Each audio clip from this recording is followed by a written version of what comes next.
My name's Keith Merrin and I'm the Director of Tyne Archives and Museums. We look after 9 museums across Tyneside. This is one of them here at Discovery Museum. And it's really important to us that everybody can have a chance to visit. Everybody gets the same experience of coming to visit the museum.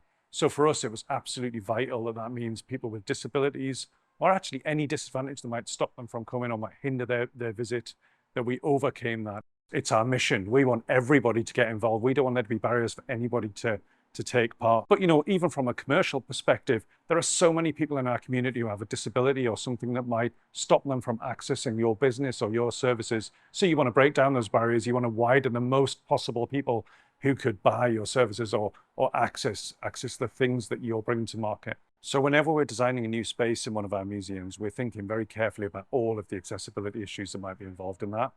And then where we can, we've been involving users, so people with disabilities, to understand it from their perspective, to see the spaces in the way that people see them with a disability. So yes, we're constantly trying to find ways to involve people with lived experience of all sorts of barriers to accessing to actually get their perspective on how we can make improvements. But we're dealing with some very old buildings here in Discovery Museum, for example. We've had to make quite a lot of changes to make sure that whereas once people had to come up steps to enter, now there's level access to come in. We've added more lift facilities to enable people to move up and down between floors.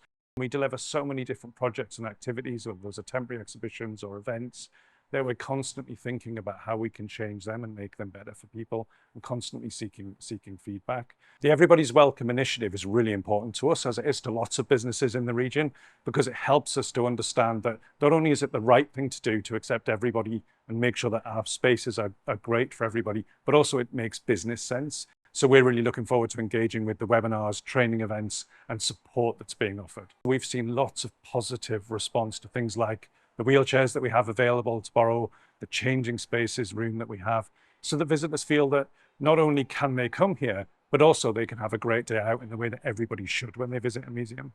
We're thinking a lot at the moment about neurodiversity, and we're thinking about how we can adapt our welcome to ensure that it's really valuable to everybody who visits, and also to think about the pre-visit information that we have on our website or the information that we send out to groups, which helps people to know what to expect. We'll definitely be carrying on being involved in the Everybody Welcome initiative.